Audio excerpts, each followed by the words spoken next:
Buenas tardes a todos los presentes y bienvenidos a Casa Árabe esta tarde que vamos a dedicar a las turbulencias en la geopolítica del Golfo.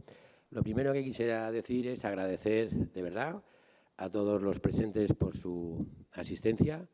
Cuando el equipo de Casa Árabe empezamos a considerar la conveniencia de organizar una conferencia o un debate sobre este asunto, todos estuvimos de acuerdo en que era el momento preciso para hacerlo, porque si no lo hacíamos ahora, ¿cuándo consideraríamos conveniente y necesario tratar este tema? Pero al mismo tiempo nos daba cierto miedo, para decirlo francamente, que teniendo en cuenta la época del año, las vacaciones, el calor, que al final no viniera prácticamente nadie, por lo cual estamos, y yo personalmente, muy felices de contar con todos los presentes, porque eso nos anima mucho a Casa Árabe a seguir con nuestro trabajo.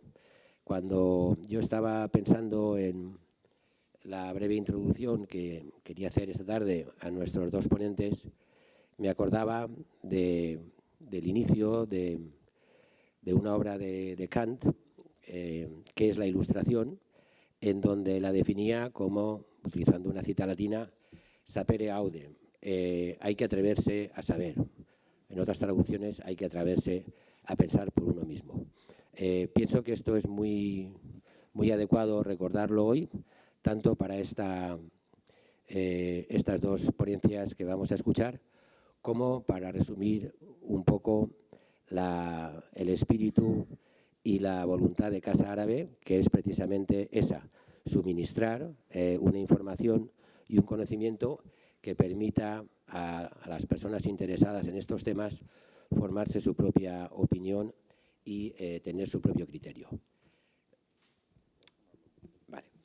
Creo que precisamente los dos ponentes van a proporcionarnos esa base para que luego cada uno de ustedes sea capaz de ir un poco más allá de los titulares de los periódicos y de las noticias de los telediarios para tratar de contextualizar y comprender mejor esta difícil de entender crisis actual entre Qatar y otros países del Consejo de Cooperación del Golfo. Como no se trata de que yo hable más tiempo, sino a las personas a las que ustedes han venido a escuchar, voy a concluir haciendo una breve presentación de cada uno de los ponentes. En primer lugar, vamos a contar con Toby Mathiesen, que es investigador principal en Relaciones Internacionales de Oriente Medio, en el Centro de Oriente Medio del St. Anthony's College, en la Universidad de Oxford. Anteriormente fue investigador en Pembroke College, en Cambridge, y en la London School of Economics and Political Science, y obtuvo su doctorado en la Escuela de Estudios Orientales y Africanos, SOAS. Es el autor de Sectarian Gulf, Bahrain, Saudi Arabia and the Arab Spring That Wasn't, Stanford University Press en el 2013, The Other Saudis, Shiism, Dissent and Sectarianism, Cambridge University Press 2015. El señor Mathiesen también ha publicado extensamente en varias revistas académicas y en los medios principales, incluyendo televisión y radio. Su investigación actual se centra en la división suní-chií y en los legados de la Guerra Fría en Oriente Medio. Posteriormente intervendrá Luciano Chácara, que es profesor asistente del Centro de Estudios del Golfo de la Universidad de Qatar. Anteriormente fue profesor visitante en la Georgetown University School of Foreign Service en Qatar, donde impartió asignaturas sobre procesos de democratización en Oriente Medio y política iraní. Ha trabajado desde el año 2002 como becario e investigador contratado en el Taller de Estudios Internacionales Mediterráneos de la Universidad Autónoma de Madrid y como profesor del Doctorado de Estudios Internacionales Mediterráneos y en el Máster de Estudios Árabes e Islámicos Contemporáneos. Es licenciado en Ciencia Política por la Universidad Nacional de Rosario, Argentina, y doctor en Estudios Árabes e Islámicos por la Universidad Autónoma de Madrid. Sin entretenerles más, voy a pasar la palabra seguidamente a Toby Mathiesen, agradeciéndoles una vez más su presencia y deseando, creo que no es muy difícil predecirlo, que le resulte fructífera su asistencia hoy a Casa Árabe. Muchas gracias.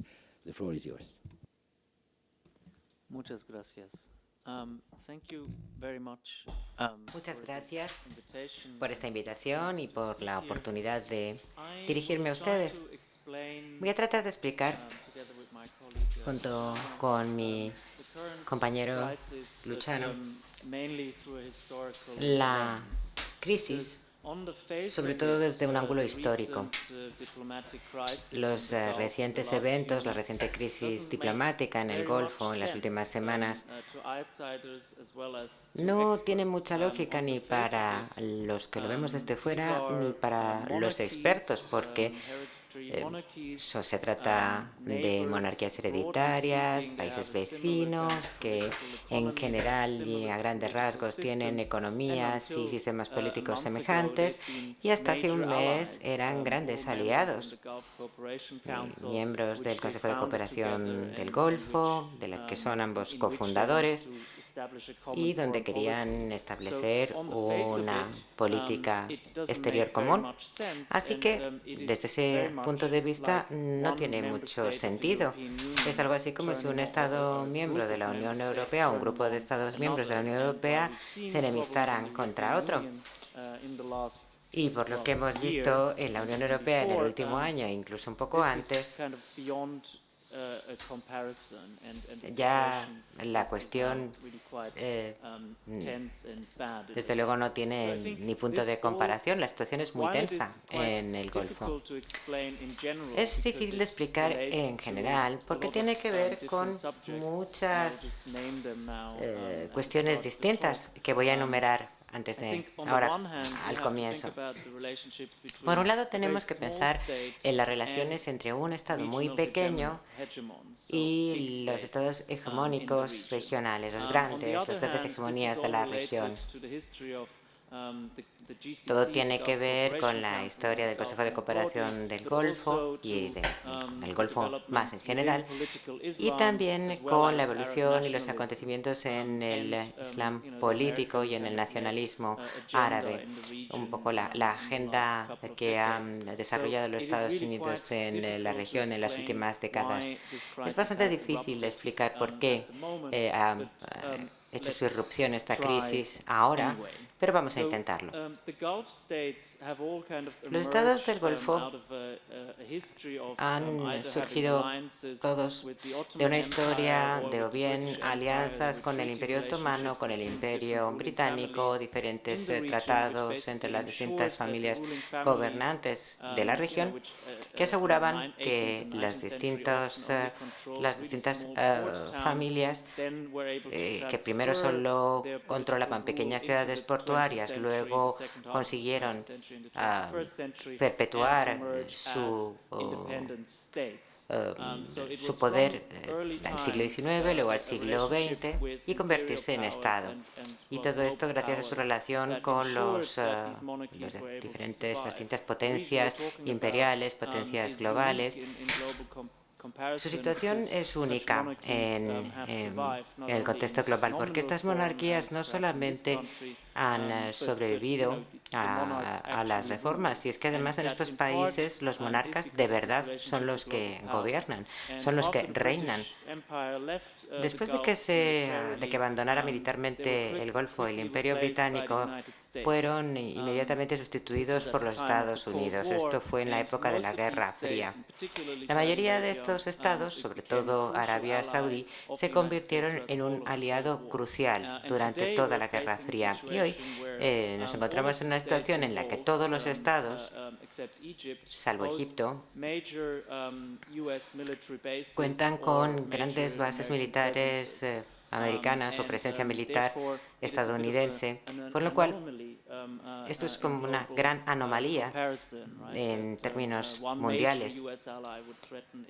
Esto de que haya un gran aliado de Estados Unidos que amenace a su vecino que también lo es.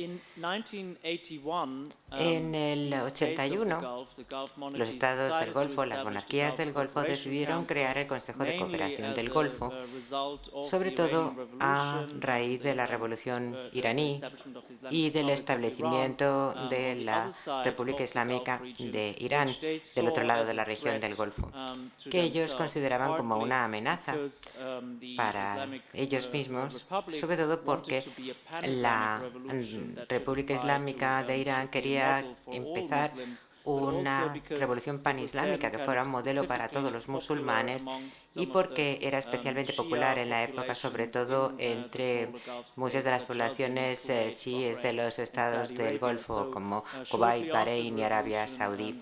Después de la revolución iraní se creó entonces el Consejo, que se ha visto azotado por una serie de problemas bastante graves desde entonces. La verdad, una de las principales cuestiones ha sido el que uno de los países miembros sea mucho mayor que los demás, que es Arabia Saudí. Así que desde el principio siempre ha habido esta cuestión del equilibrio, si uno lo quiere utilizar en términos positivos, o este problema del desajuste, diciéndolo en términos más negativos, dentro del propio Consejo de Cooperación del Golfo.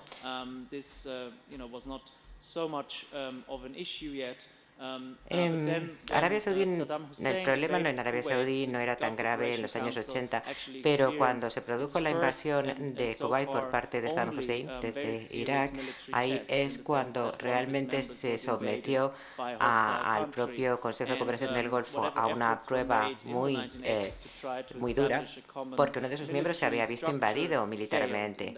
Y ahí vieron cómo la estructura militar del Consejo de Cooperación del Golfo fracasó y tuvieron que venir los americanos y otros países para liberar, entre comillas, a Kuwait de Arabia Saudí.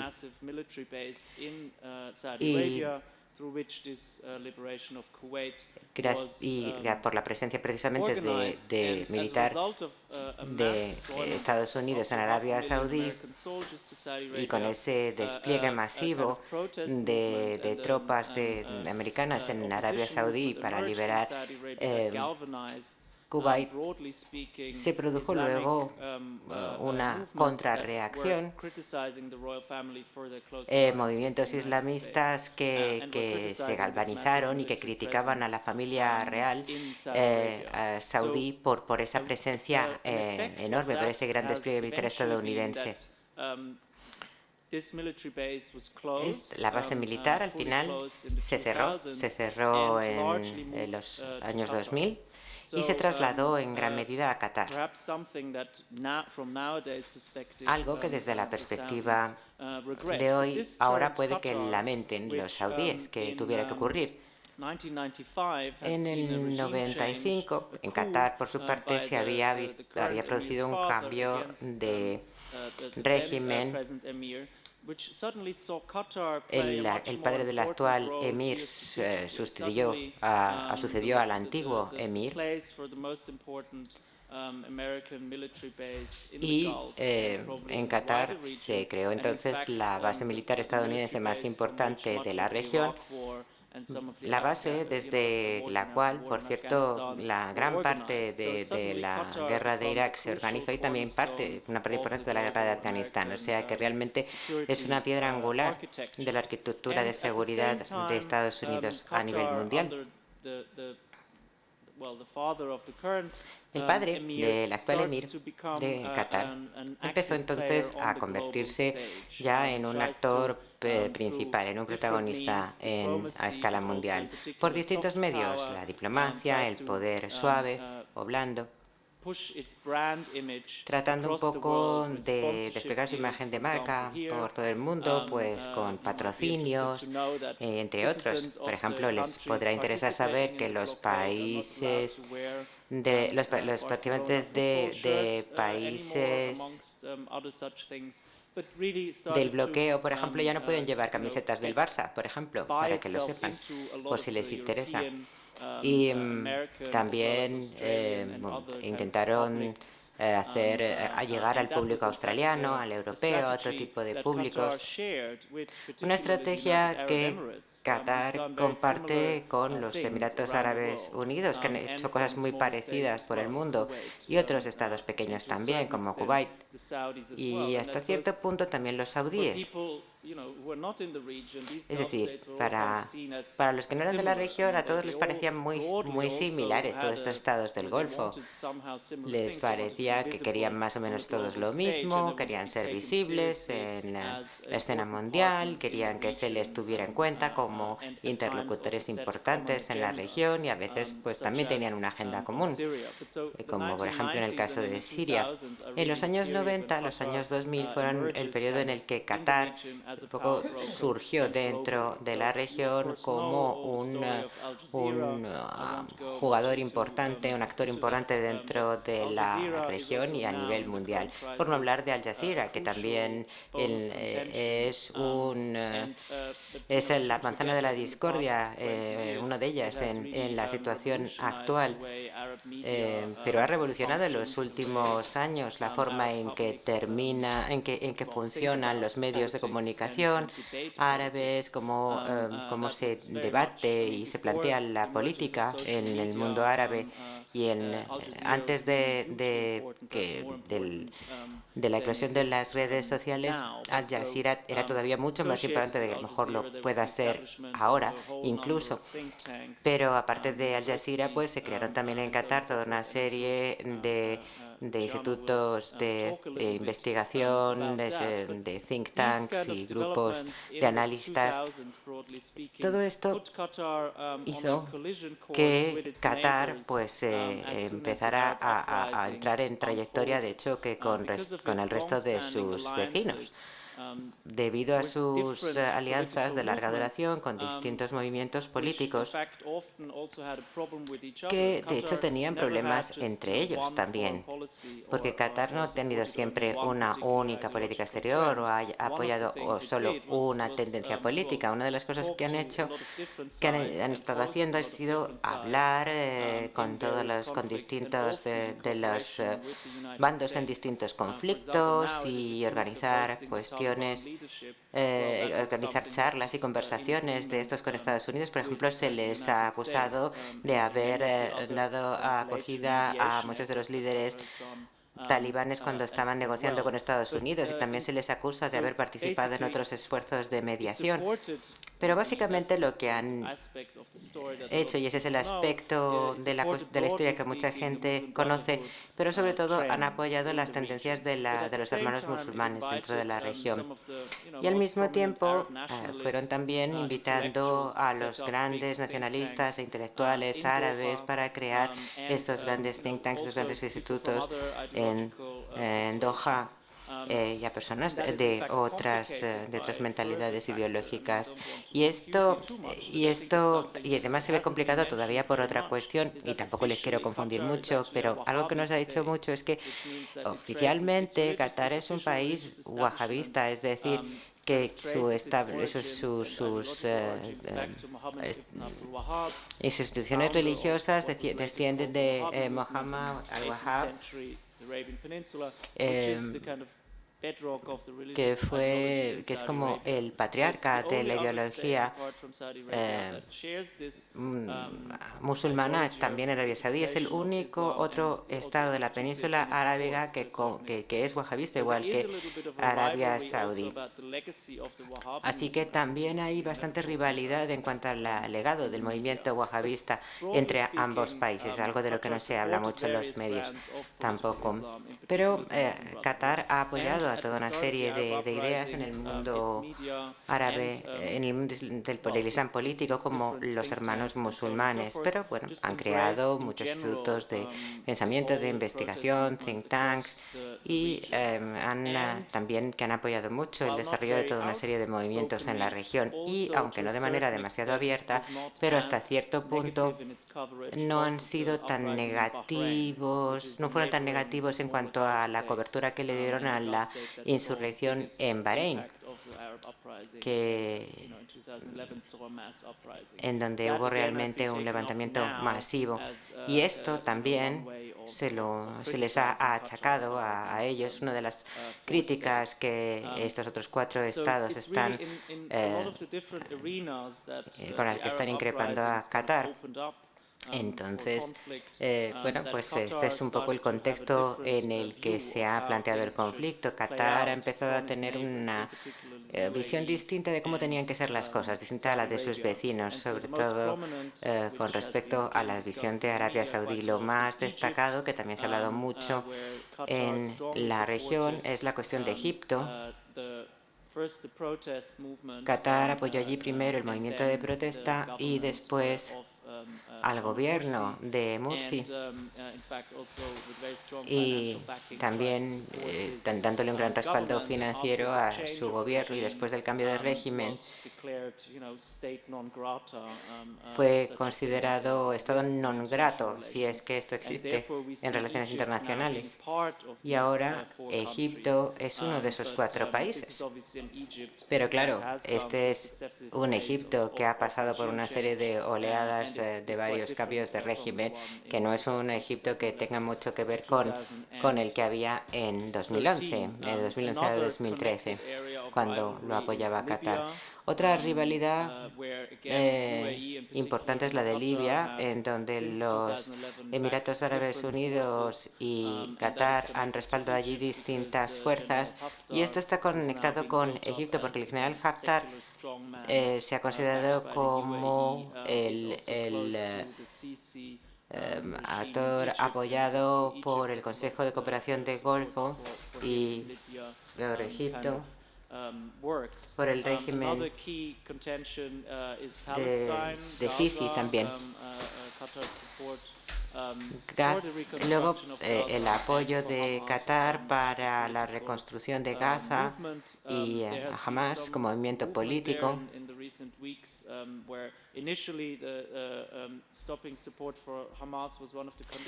En un momento dado, el dejar de apoyar a Hamas era una de las condiciones de los 4 estados.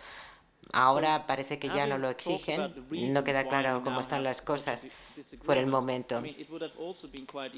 ¿Por qué existe esta disensión? Bueno, aquí tenemos toda una serie de motivos, pero estos motivos existen desde hace tiempo.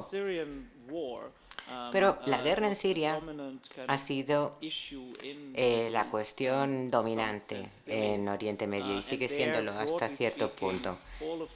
Y todos estos estados del Golfo estaban más o menos en la misma línea.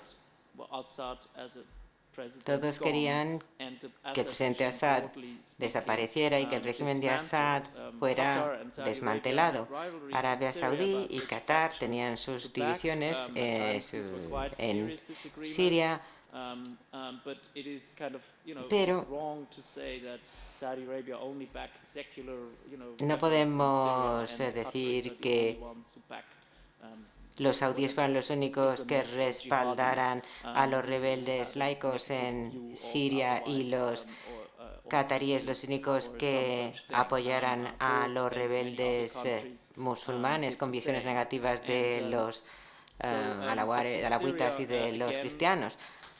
Muchos otros países árabes han hecho todo, de todo, pero desde el inicio de la guerra en Siria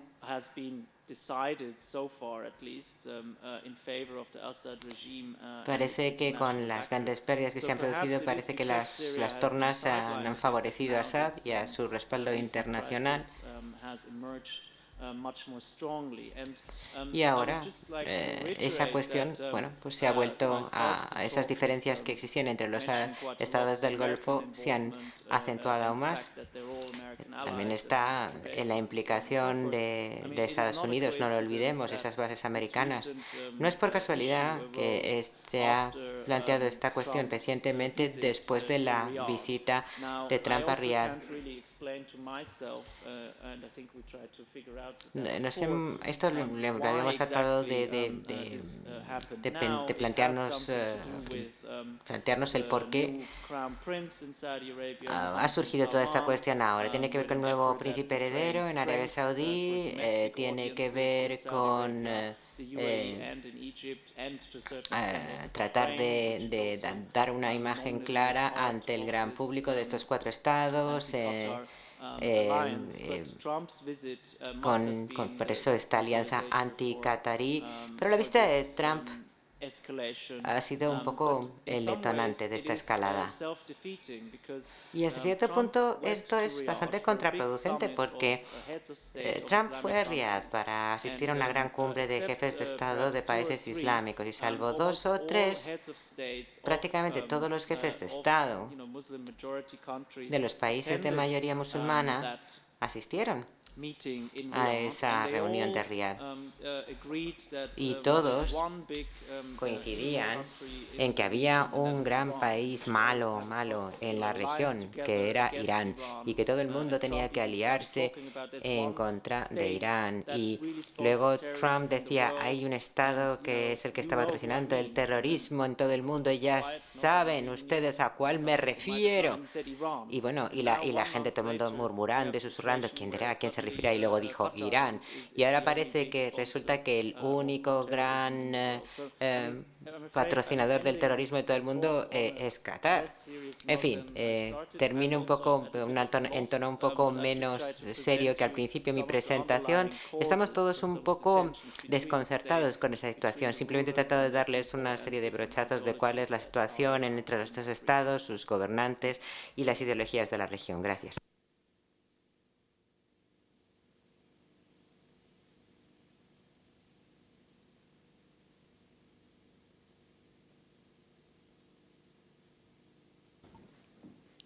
Bueno, como Toby dijo que está perdido, yo también voy a adelantar que también estoy perdido y que no sé muy bien por qué está pasando esto y sobre todo cómo salir de esta situación, algo que estábamos hablando antes de empezar la charla. Yo voy a hablar un poco más de la crisis propiamente dicha. Yo creo lo que terminaba diciendo Toby, lo que ha pasado en la cumbre de Riad, evidentemente ha sido el catalizador o el punto de partida de esta crisis. Yo considero, porque bueno, quizá por mi vicio de ser especialista en Irán, que no es casualidad que la cumbre de Riad haya sido un día después de las elecciones en Irán, que fueron el 19 de mayo, y no es casualidad que todo haya estallado después de que el resultado de las elecciones en Irán quizá no fuera el que se esperaba en la cumbre, porque como bien dijo Toby, había un objetivo claro en esa cumbre que era designar a Irán como el principal sponsor del terrorismo y el principal agente desestabilizador en la zona. ¿Qué pasa? Que las elecciones la gana Rouhani nuevamente con un discurso que no cambiaría lo que ha pasado en los últimos 4 años y con una política exterior que no presupone que vaya a cambiar en los próximos 4 años, teniendo en cuenta que el principal éxito de su mandato ha sido la firma del acuerdo nuclear, que ha molestado mucho a los países del Golfo, pero que también puso otra vez a Irán en el contexto internacional de una manera mucho más aceptable principalmente para los países occidentales y para Estados Unidos. Volviendo al discurso que mencionó Toby de Trump, si alguno se ha tomado la molestia de leerlo o escucharlo, Trump mencionó 11 veces a Irán en su discurso, 10 veces de manera muy negativa y únicamente una mencionando a los iraníes como un gran pueblo. Las otras 11 veces fueron muy negativas. No ha mencionado ningún otro país del Consejo de Cooperación del Golfo, no ha mencionado la palabra democratización, democracia, elecciones, derechos humanos, no ha mencionado nada de eso. En este contexto en donde se estaba enfocando a Irán como el principal desestabilizador de la zona, en donde había un mensaje claro que se quería mandar a Irán, este discurso fue como una luz verde por parte de Trump a los países del Consejo de Cooperación del Golfo, a los países árabes y a los países musulmanes en general para decir, bueno, pueden hacer lo que quieran, yo no voy a poner ningún tipo de condicionante a las políticas que ustedes tomen para llevar adelante ese principal objetivo, que es luchar contra lo que ustedes consideran que es desestabilizador en la zona.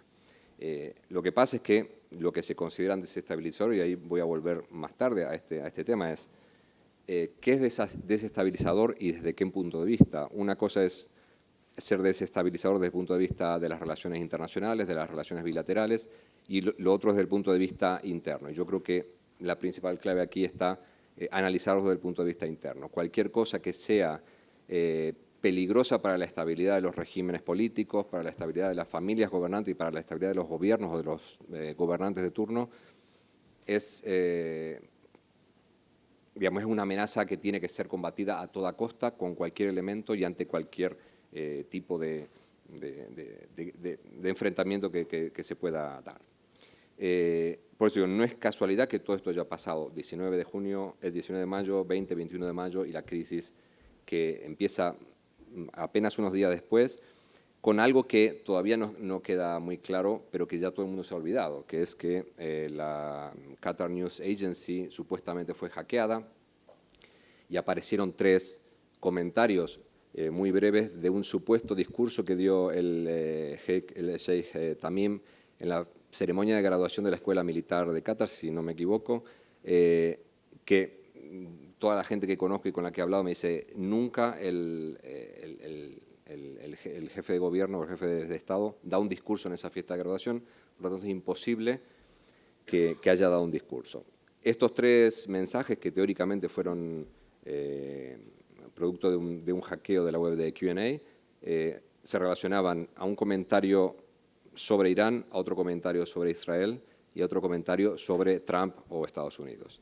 Si uno piensa en lo que pasó en esos días, de cómo empezó esta crisis y lo que pasa ahora, vemos la cantidad de cambios que ha habido en las listas de demandas que se han hecho por parte de Arabia Saudí, en todas las idas y venidas que ha habido acerca de qué está haciendo Qatar, por qué se le está atacando a Qatar, con lo cual yo la primera interpretación que hice desde el principio es, primero se disparó y después se decidió cómo se rellena el revólver o con qué se justifica la idea de disparar en contra de Qatar.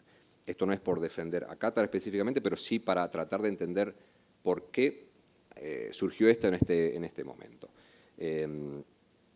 Una de las primeras medidas que se tomó a partir de esta decisión de Arabia Saudí, Emiratos, Bahrein y Egipto es bloquear informativamente a Qatar.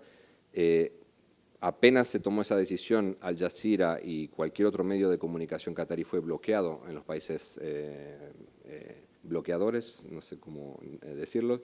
Por lo tanto, no se le dio la oportunidad a Qatar de dar su propia visión a los países que los estaban bloqueando. Este bloqueo informativo continúa aún hoy.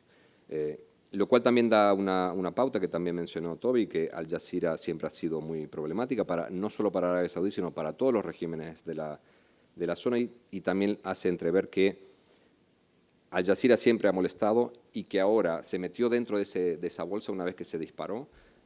Bueno, ya que estamos, metemos Al Jazeera y pedimos que también se cierre. Pero si uno analiza o ve Al Jazeera, si lo viene viendo hace mucho tiempo, y ve el poder que tiene Al Jazeera, la capacidad de movilización y de captar público que tiene Al Jazeera, difícilmente pueda concluir que fomenta el terrorismo o que es una escuela de yihadistas. Más allá de que uno pueda estar de acuerdo o no con el tipo de agenda que tienen o que pueda ser más oficialista o menos oficialista, pero creo que Al Jazeera es reconocido internacionalmente por ser quizás la cadena de noticias más abierta que existe en toda la región. Por lo tanto, meter Al Jazeera en el paquete también era algo que no tenía ningún tipo de explicación. Lo que sorprendió en Qatar y lo que nos sorprendió a muchos de nosotros es qué alto se había empezado con este bloqueo. No hubo una escalada gradual, sino que desde muy al principio se bloqueó informativamente a Qatar, se cerraron las fronteras, se tomaron medidas respecto a ciudadanos cataríes y respecto a ciudadanos que pertenecían a los 4 países bloqueadores, sin tener en cuenta las consecuencias que eso podía tener desde el punto de vista financiero, humano, laboral, migratorio, etcétera. Desde muy al principio las medidas que se tomaron no tuvieron en cuenta que hay muchos matrimonios mixtos en el Golfo, cataríes, bahreiníes, cataríes saudíes, cataríes emiratíes, que hay cerca de 11.000 bahreiníes trabajando en Qatar, que hay cerca de 200.000 egipcios trabajando en Qatar y que como la primera medida que se tomó es pedirle a todos los ciudadanos de estos 4 países que volvieran a sus países de origen, planteó un problema migratorio muy grande, sobre todo porque estaba bloqueado Qatar también por vía aérea, por lo tanto, con muy poco tiempo, mucha gente tenía que dejar el país. Colegas nuestros que son emiratíes o bahreiníes han tratado de esperar hasta el último momento para ver qué pasaba, porque también peligraba su situación laboral. Aquí hay quizá un punto diferente de cómo Qatar trataría a los ciudadanos del Golfo, del Consejo de Cooperación del Golfo y a los egipcios, aunque esto no está comprobado, pero sí hubo rumores acerca de que respecto a los ciudadanos del Golfo no habría ninguna imposición o ninguna limitación para que se fueran a sus países y después volver en cuanto consideraran que la situación fuera segura. Con respecto a Egipto, no está tan claro que esto fuera así, por lo tanto, muchos egipcios que incluso habían planeado sus vacaciones de irse a Egipto durante el Eid o durante las vacaciones, directamente no se fueron por temor a no poder volver. Y esto también ha afectado a mucha gente. La parte humana no se había tenido en cuenta, después se tuvo que revisar y por motivos humanitarios se tomaron algunas excepciones para evitar generar problemas a familias mixtas, etcétera, etcétera.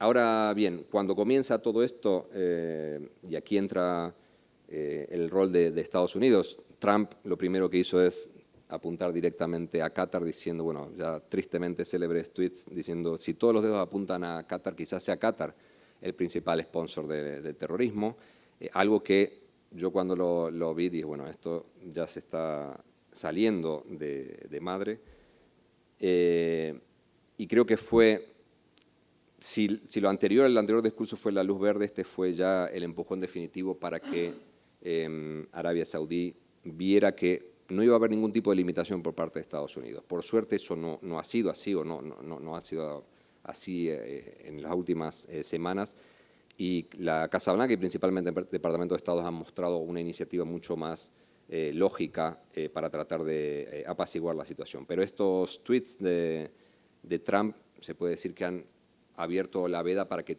todo tipo de acusación que se pudiera hacer con respecto a Qatar fuera válida. Tenemos una primera lista de 11 demandas, entre las cuales se incluía que se le exigía a Qatar que cortara sus vínculos diplomáticos con Irán, que cerrara la base turca, que hay una base turca importante en Qatar, que se cerrara Al Jazeera, que se terminara con la financiación de grupos terroristas, entre ellos Hamas, la Hermandad Musulmana, incluyendo grupos como el movimiento 14 de febrero, que es un movimiento de oposición de Bahrein como resultado de la primavera árabe. Cuando uno leía esa lista, parecía entender que en realidad sí. Dijeron, a ver, nos juntamos los 4 y decimos, ¿qué le podemos decir? ¿De qué lo podemos acusar a Qatar? Y metemos todo ahí, y este paquete va a ser vendible. El paquete no fue muy vendible porque nadie entendía que retirar una base turca, cortar relaciones con Irán, cerrar Al Jazeera fueran cosas que tuvieran que ver con terrorismo, sino todo lo contrario, tenía que ver con atacar directamente la soberanía de un país sin haber ningún tipo de motivos. A partir de allí fuimos testigos de el cambio o no diga el cambio porque en realidad Trump no ha cambiado mucho, pero sí el Departamento de Estado empezó a apaciguar la situación, evidentemente porque necesitaban demostrar que Estados Unidos no quería promover una escalada en la zona, y sobre todo teniendo en cuenta que Estados Unidos estaba firmando un acuerdo de armas muy importantes con Qatar, con lo cual no era muy lógico para Estados Unidos justificar tener una base militar, la base más grande y más importante de la zona, como ha dicho Toby, y firmar un acuerdo de armas, no recuerdo exactamente el monto, con un país que su presidente había designado o estaba apuntando como Estado terrorista. Las primeras semanas de tratativa no dieron mucho resultado, aunque sí se llegó a un punto en donde los 4 países patrocinadores del bloqueo establecieron una lista de 6 principios. Ya no se hablaba de las 11 demandas iniciales en las que se exigía una serie de elementos, sino centrarse más en el tema del terrorismo, teniendo en cuenta que pedir cosas que eran prácticamente inaceptables o son prácticamente inaceptables para cualquier país del mundo porque atañen directamente a la soberanía de un país, lo que han hecho estos 4 países es centrarse en algo que evidentemente a nivel mundial está muy bien visto, que es la lucha contra el terrorismo, la lucha contra las fuentes financiadoras del terrorismo. Nadie va a decir que eso está mal, nadie va a atacar eso. Por lo tanto, se trató de centrar ese tema. Mientras tanto, bueno, tenemos a Tillerson visitando los países de la región, hoy está en Arabia Saudí, ayer estuvo en Qatar y ha firmado un acuerdo para luchar contra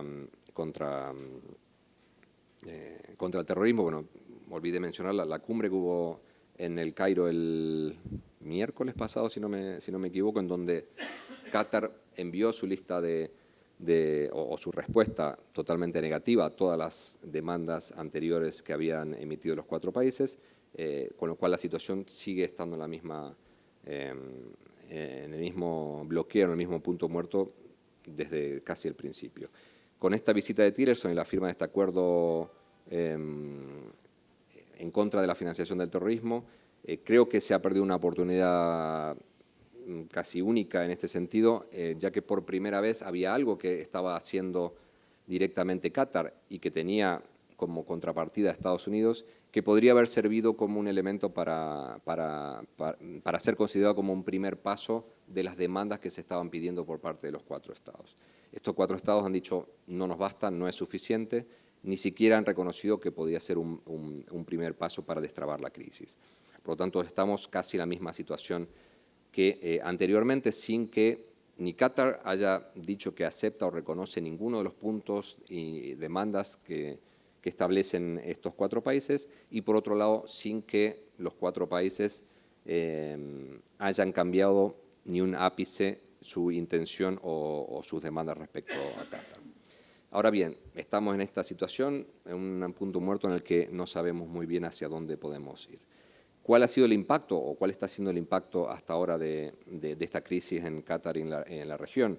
Yo estuve hasta hace un par de semanas en Qatar y por las conversaciones que sigo teniendo con colegas que están ahí, es como esta situación se ha normalizado. Desde muy temprano hubo 1 o 2 días de pánico, ni siquiera pánico, de gente que fue a comprar leche al supermercado porque era lo primero que se iba a terminar y evidentemente se terminó.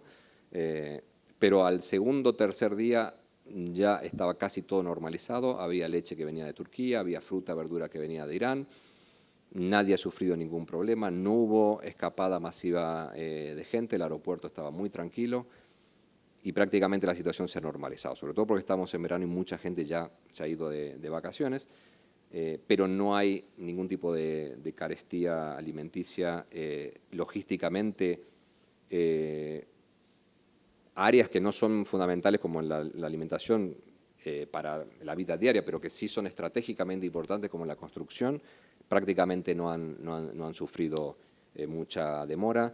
Muchas compañías saudíes que suministraban cemento, materiales de la construcción a Qatar, cuando se produce este bloqueo, lo que hacen es rápidamente buscar un intermediario en Omán, se vende a Omán y se revende a Qatar.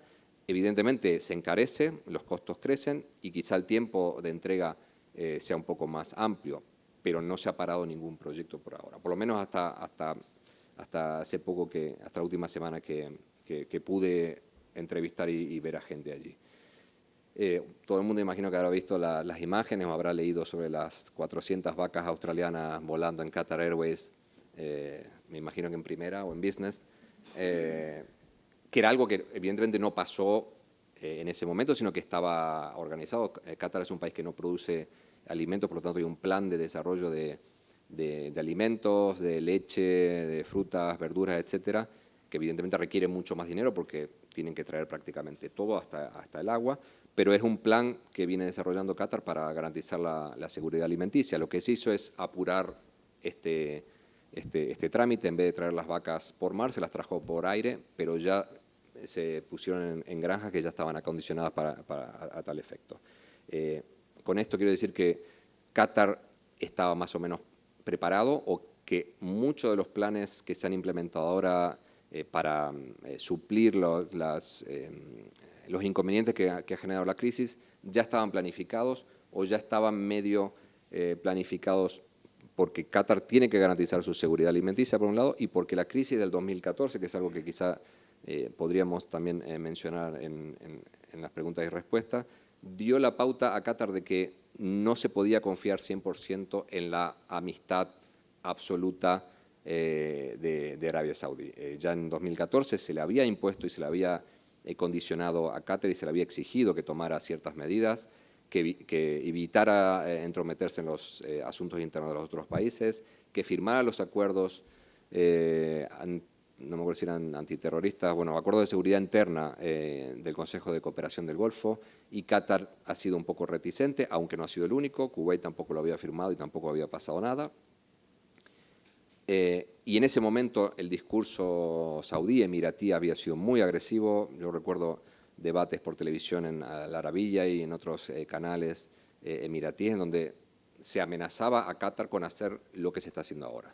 O sea, esto no ha tomado para nada desprevenido a Qatar. Se amenazaba con cercarlo por aire, tierra y mar, y evidentemente esto es lo que ha pasado. Por lo tanto, digo, esto ha favorecido a que Qatar se preparara para esta situación, y prácticamente hoy no se ve mucho problema. Que todo está resultando más caro es evidente. No es lo mismo traer la leche de Arabia Saudí, que viene en camión, que traerla de Turquía, que viene por aire. ¿Qué pasa? Estamos hablando de Qatar y estamos hablando de otros países como Arabia Saudí y Emiratos, que tienen mucho dinero, que tienen una chequera muy grande, y que esta crisis la pueden aguantar tanto cataríes, emiratíes como saudíes, porque tienen una cantidad de reservas impresionante. Que a Arabia Saudí y Emiratos también le afecta la economía, también le afecta, pero entre todos estos países tienen los fondos soberanos y las reservas más grandes del mundo, y a pesar de que mucha gente ha sacado dinero de las cuentas cataríes, muchos trabajadores que se fueron de vacaciones directamente se han llevado su dinero, esto prácticamente no ha hecho mella alguna en las reservas que tiene el Banco Central catarí y el Q&A. Como decía antes, el elemento clave para entender esta crisis, más allá del impacto que ha tenido, para mí sigue siendo la supervivencia de los regímenes políticos, de las élites dominantes y de la estabilidad de los gobernantes. Cualquier cosa que sea o que represente una amenaza y que no es aceptada por el resto, convierte a ese que no lo acepta también en un peligro. ¿Qué pasa? Que desde la primavera árabe hasta ahora la cantidad de cosas que se convierten en amenaza se han incrementado. La primavera árabe, si bien no ha afectado a todos los países por igual, sí ha dejado claro que nadie es inmune y que una pequeña chispa puede desatar una crisis que haga caer un régimen. Y esto se lo han tomado muy serio todos los países del Golfo, incluido Qatar. ¿Qué pasa? Que Arabia Saudí es el que ha tratado de imponer el criterio de qué es lo peligroso al resto de los países de cooperación del Golfo, y no todos lo han aceptado. Si Arabia Saudí considera que Irán es lo más peligroso, que los hermanos musulmanes son los más peligrosos, que los chiíes son lo más peligroso, que los liberales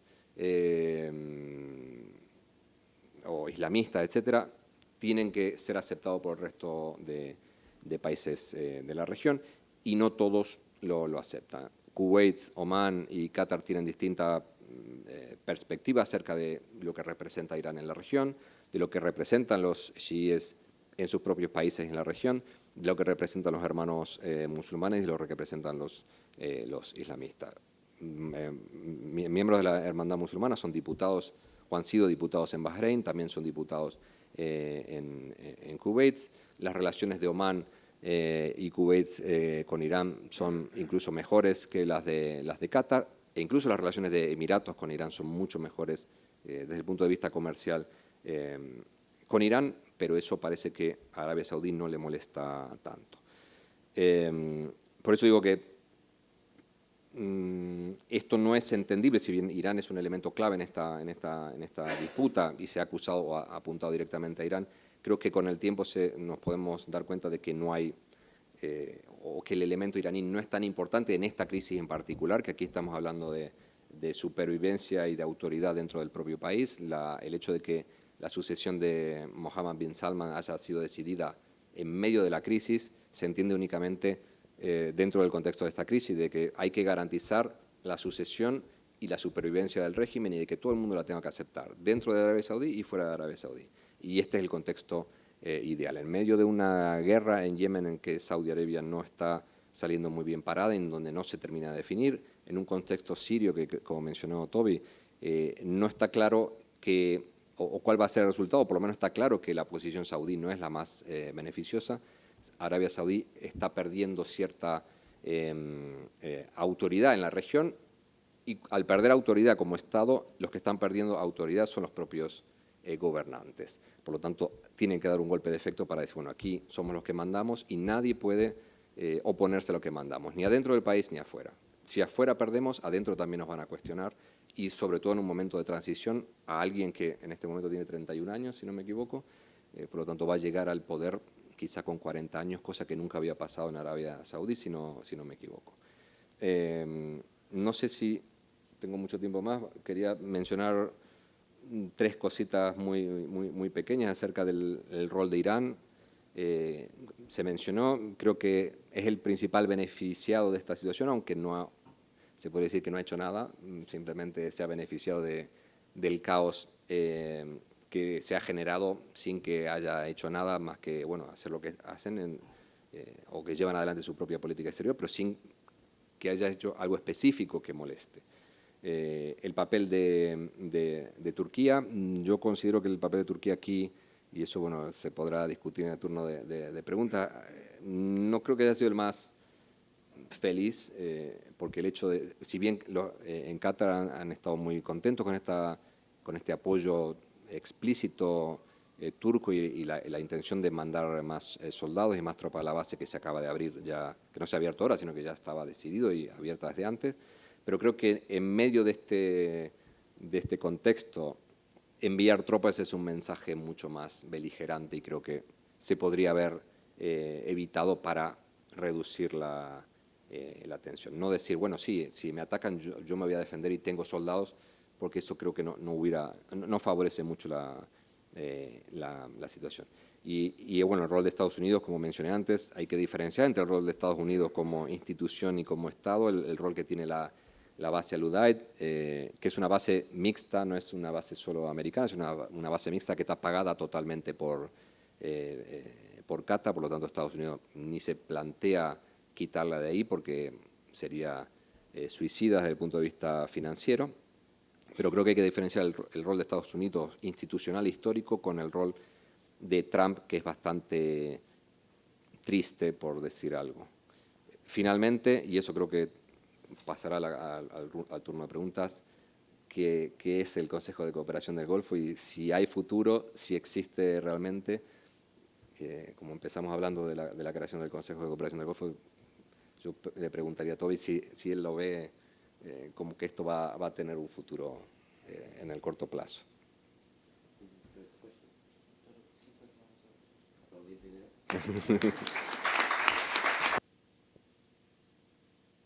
And your question about the future of the GCC, it's not really my decision to make. Y en fin, ¿qué tendría que hacerse en el Consejo de Cooperación del Golfo? Evidentemente ¿y qué le va a ocurrir? Bueno, yo evidentemente no tengo aquí nada que decir, pero incluso si se puede salvar, habría que ver si va a poder de alguna manera llegar a tener una unión más estrecha, que era lo que se intentaba en los últimos años. Lo más probable es que veamos si Arabia Saudí, Abu Dhabi, o Emiratos Árabes y Bahrein continuarán acercándose más en muchas cuestiones internas y regionales y y con sus aliados en la región, como Egipto, por ejemplo. Pero Yemen, esa es una pregunta muy interesante. Habría que haber hablado más de Yemen, pero si se coge a Yemen como ejemplo, es verdad que el CCG, Omán y hasta el propio Qatar participaron en la guerra, pero han tenido visiones muy distintas, aún así, de lo que debería hacerse allí. Si es que tenían alguna visión al respecto, porque hay veces que las cosas ocurren, se toman decisiones precipitadas y luego uno tiene que pararse a pensar y ver por qué se ha hecho. De hecho, Yemen fue uno de los casos en donde Arabia Saudí precisamente estaba de acuerdo con Al-Islah, que es la rama local de los hermanos musulmanes, que están muy próximos a Qatar, y se habían aliado, digamos, durante la guerra, eran como los combatientes locales en la guerra contra los hutis, y ahora se han visto diezmados en algunas zonas. Yemen es tan complicado que no encaja, la verdad, muy bien dentro de nada de esto. Pero los Emiratos, por ejemplo, tienen una idea muy distinta de qué tendría que ocurrir en la unificación yemení, si debería volverse a separar Yemen, la independencia de Yemen del sur. A lo mejor, en fin, son cuestiones importantes que habrá que resolver y para tratar de solventar las tensiones entre estos estados, de las que depende mucho de lo que ocurre en la región. Si han estado ustedes alguna vez en Arabia Saudí y en Dubái, se darán cuenta de que no es el mismo tipo de sitio. Pero bueno, a lo mejor, quién sabe, lo acabarán siendo. Pero hay grandes diferencias estructurales en cuanto al papel de la religión, la visión sobre la política regional, y ahora están de acuerdo en una serie de cuestiones por las que están avanzando, y en algunos casos este está teniendo un efecto bastante perturbador, y Yemen es uno de esos casos. La situación está ahora mismo totalmente atascada, nadie sabe muy bien qué va a ocurrir. Tal vez esta nueva situación con Qatar pues vaya por el mismo camino. Evidentemente esto se está cobrando muchas menos bajas humanas. Aquí, evidentemente, ya tenemos la crisis humanitaria más grave del planeta. Por ahora, nada que ver con el hecho de que uno de los países más ricos del mundo se queden 2 días sin leche. Pero bueno, las decisiones se están tomando en el sentido de o estás con nosotros o en contra nuestra, y si no decides no tomar ninguna decisión, no hacer nada, pues te vamos a castigar, y esto ha demostrado ser muy problemático en la región por ahora.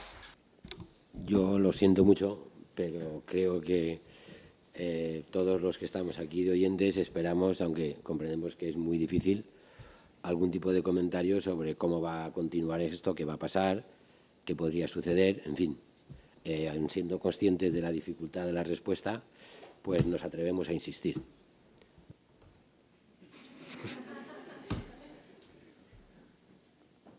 ¿Apostamos o...?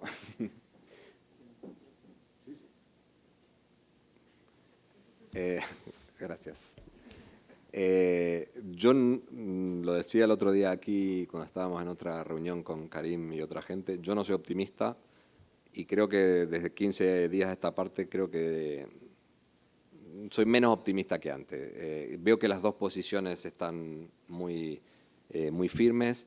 Qatar diciendo no, no, no, no y no a todo lo que los 4 países les piden. No reconocen que tengan nada que ver con la sponsorización del terrorismo, y por otra parte no consideran que tengan que hacer nada en relación a la base turca, en relación a Irán, en relación a Al Jazeera, y se sienten legitimados para ello y se sienten apoyados para ello. Entonces no veo a Qatar, y se sienten muy respaldados económicamente y por parte de la población qataré e incluso expatriada que vive en Qatar, por lo tanto no ven por qué tienen que cambiar nada de lo que están haciendo. Por otra parte, los 4 países que participan del bloqueo consideran que Qatar no ha dado ninguna respuesta positiva y que, por lo tanto, lo único que queda hacer es subir la presión. Ahora, ¿cómo van a subir la presión? Evidentemente, o sea, lo de la guerra yo lo descarto por completo, no creo que vaya a haber una guerra. si no, no puedo volver a Qatar tampoco.